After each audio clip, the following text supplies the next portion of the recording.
ஒரு பொண்ணு அழகா இருந்தா காதல் வேணா அவ கண்ணை மறைக்கலாம். ஆனா கர்வம் மட்டும் அவ கண்ணை மறைக்கவே கூடாது. மயில்னு ஒரு பொண்ணு கிராமத்துல ரொம்ப அழகா இருக்கா. அவ குளிக்கும் போது சின்ன பிள்ளைங்க பார்த்தா கூட இந்த மயில் இவ்வளவு அழகா இருக்காளே, இவ யார கல்யாணம் பண்ணிப்பான்னு நினைப்பாங்க.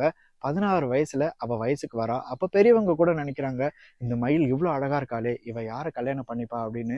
இதெல்லாம் அந்த மயிலுக்கு ஒரு கர்வத்தை கொடுக்குது. தனக்கேத்த ஆண் எங்க இருப்பான், செந்தூர பூவே என் மன்னன் எங்கே அப்படின்னு அவ ஏங்கும் போது அந்த கிராமத்துக்கு ஒரு கால்நடை மருத்துவர் ஒருத்தர் வராரு. அவரு அவளை பாக்குறாரு, அவ அவனை பாக்குறா. அந்த கால்நடை மருத்துவரை இவ பார்க்கும்போது தான் காலில் முள்ளு குத்தினாலும் பரவாயில்லன்னு இவளுக்காக ஒரு செண்பக பூவை எடுத்துட்டு வந்து அன்பா கொடுத்த சப்பானிய இவன் மறந்தே போயிடுறா. அந்த டாக்டர் அவளோட கையை எடுத்ததுமே பிடிச்சிடுறாரு. ஒரு பையன் எடுத்ததும் எப்படி ஒரு பொண்ணு கையை பிடிக்க முடியுங்கிறதெல்லாம் அவன் நினைக்கவே கிடையாது. அந்த டாக்டர் அவ கையை பிடிச்சதும் தனக்காக ராத்திரி பூரா ஒருத்தனுக்கு கை கால் அமுக்கி விட்டு அதுல கிடைச்ச காசுல தான் கைக்கு வளையல் வாங்கிட்டு வந்து கொடுத்தானே சப்பானி, அவனோட அன்பை அவ மறந்தே போயிடுறா. இந்த டாக்டரை ஆத்துல போய் தினமும் பாக்குறதுக்காக தண்ணி மொள்ற சாக்குல இவ போவா. ஆனா அவன் நினைப்புல தண்ணி மொல்லாம வெறும் குடத்தை எடுத்துட்டு வந்து ஊத்துவா இவ. இந்த வெறும் குடத்தை இவ ஊத்தும் போது கூட அதே ஆத்துல 50 குடம் தண்ணி எடுத்து இறைச்சி ஊத்தி அதுல கிடைச்ச 2 ரூபா காசை கூட இவ கையில கொடுத்து, நீ தியேட்டருக்கு போய் படம் பாரு மயிலு, பெஞ்சில உட்காரு, தரையில உட்காராத, தட்டமுறுக்கெல்லாம் வாங்கி சாப்பிடுன்னு அன்பா சொன்ன சப்பானிய அவ மறந்துதான் போயிருந்தா. இந்த டாக்டர் இருக்கானே, அவளை பார்க்கும் போதெல்லாம் பாவாடைய தூக்கி காலுக்கு மேல தொடைக்கு மேலெல்லாம் பார்க்கணும்னு ஆசைப்படுவான். ஆனா சப்பானி ஒரு சடை கொஞ்சம் வாங்கி அவ தலைக்கு மேல வச்சு அழகு பார்க்கணும்னு நினைச்சு ஆசைப்படுவான். அந்த சப்பானியை இவ மதிக்கிறதே கிடையாதுதான். ஒரு நாள் அந்த டாக்டர் இவ உடம்ப பார்க்கணுன்றதுக்காக தாவாணியை உருவிடுவான். தான் அழுக்கு வேஷ்டி போட்டாலும் பரவாயில்ல, அவளுக்கு ஒரு புது தாவாணி வாங்கிட்டு போய் கொடுக்கணும்னு தான் சப்பானி எல்லாம் பண்ணியிருப்பான். அந்த சப்பானியை இவ மறந்தே போயிருப்பா. இப்போ இந்த டாக்டர் அந்த தாவாணியை உருவி இவளை கெடுக்கலான்னு போனப்போ இவ தப்பிச்சு அங்கேருந்து போயிடுவா. இதுக்கு மேல இவ சரிப்பட்டு வர மாட்டான்னு அந்த டாக்டர் புரிஞ்சுக்கிட்டு இவன் கல்யாணம் பண்ணுன்றதுக்காக வேற ஊருக்கு போயிட்டு இருப்பான். அப்ப இவ ஓடி வந்து சொல்லுவா, நீ என்ன காதலிக்கலையா அப்படின்னு கேட்பா. அதுக்கு அந்த டாக்டர் சொல்லுவான், நான் உன்னை காதலிக்கல, உன் உடம்ப காதலிச்சேன், உன் 16 வயசை தான் காதலிச்சேன்னு. இவ கண் கலங்கி அழுவா. ஒரு கால்நடை மருத்துவர் மிருகத்தை பாக்குற மாதிரி பார்த்துட்டு அங்க இருந்து கடந்து போயிடுவான். இந்த சப்பானி கால்நடை மருத்துவம் எல்லாம் படிக்கல. ஆனா ஒரு ஓனான சின்ன பசங்க போட்டு அடிச்சா கூட அந்த ஓனானுக்கு வலிக்கும், அதை விட்டுருங்கன்னு சொல்ற அளவுக்கு இவனுக்கு மனிதம் தெரியும். ஒரு கால்நடை மருத்துவர்கிட்ட மனிதம் கிடையாது, தான் காலை சுத்தி வந்த சப்பானி கிட்டதான் அந்த மனிதம் இருக்குங்கிறத இதுக்கு மேலேயாவது இந்த மயில் புரிஞ்சுப்பாளாங்கிறத பார்க்கலாம். நான் உன்னை காதலிக்கல, 16 வயசுல இருக்கிறவன் உடம்பதான் காதலிச்சேன்னு டாக்டர் சொல்லும் போது நடு தெருவுல நிக்கிற மயிலுக்கு 2 கண்ணும் கலங்குது. இந்த கண்ணு ஏன் கலங்குதுன்னா, இத்தனை வருஷம் சப்பானி ஆசையா நம்ம பின்னாடி சுத்தும் போது இந்த கண்ணுக்கு தெரியாம போயிடுச்சேன்னு. இந்த கண்ணு ஏன் கலங்குதுன்னா, டாக்டர் தான் உடம்பு மேல மட்டும்தான் ஆசை வச்சிருக்காங்கிறத இந்த உடம்புல இருக்கிற இந்த கண்ணுக்கே தெரியாம போயிடுச்சேன்னு 2 கண்ணும் கலங்குது. இவ வீட்டுக்கு போறா, இவளோட அம்மா கண்ணும் கலங்குது.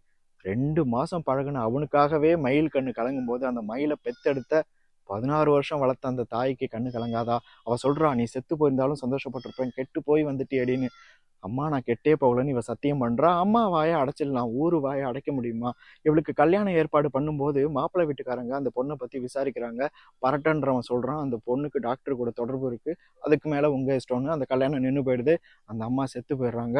அம்மா செத்துட்டதுனால அந்த மயில் அனாதை ஆயிட்டாளான்னு நம்ம நினைச்சா, அவ மேல உயிரையே வச்சிருக்கிற சப்பானி இன்னும் உயிரோட தானே இருக்கான். அவனுக்கு அவளை எவ்வளவு பிடிக்கும்னா, அவ ரொம்ப திட்டுவா, இந்த மாங்கொட்டை மூஞ்ச வச்சுக்கிட்டு என் ஃப்ரெண்ட்ஸ் முன்னாடி வந்து நிக்காதன்னு. அவன் ஓரமா போய் உக்காந்துக்கிட்டு இவன் ஃப்ரெண்ட்ஸோட பேசி சிரிக்கிறத பார்த்து இவனும் தானா சிரிப்பான். உலகத்து காதலையே அந்த சிரிப்புக்குள்ள அவன் அடக்கிதான் வச்சிருந்தான்.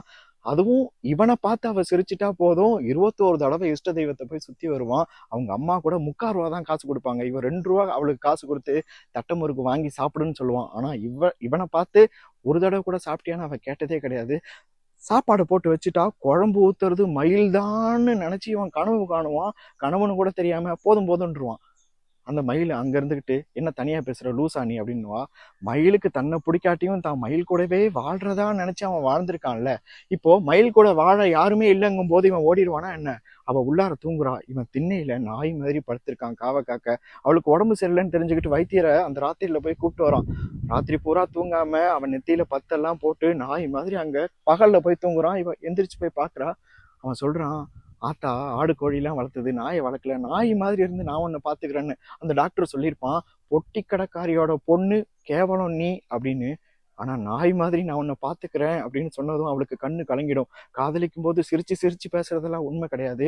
அன்பாலேயே ஒருத்தன் அழ வைக்கிறான்ல, அதுதான் உண்மைன்னு நினைச்சு அவ இவனை கல்யாணம் பண்ணிக்கிறேன்னே சொல்லிடுறா. சாப்பாடை போட்டு குழம்ப ஊத்துறா. இவன் போதும் போதுங்கிறான். இவளுக்கு இப்பதான் புரியுது. அப்போ போதும் போதும்னது கூட நீ என்ன நினைச்சுதானா அப்படின்னு.